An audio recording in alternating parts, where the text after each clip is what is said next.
ये वो कुरान है जिसके पढ़ने वाले पर अल्लाह राजी है, जिसके सुनने वाले पर अल्लाह की रहमत है।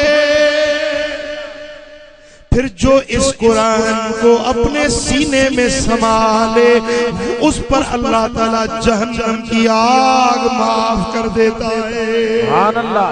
लो जुइल फी इहाबिन, इस कुरान को अगर चमड़े में बंद कर दिया जाए, उस चमड़े को आग में डाला जाए तो उसको आग नहीं जलाएगी। मुहद्दिसीन ने लिखा कि जो ईमान वाला बंदा इस कुरान को अपने कल्ब में समा लेता है उस पर अल्लाह ताला जहन्नम की आग को हराम कर देता है। सुभान अल्लाह, सुभान अल्लाह।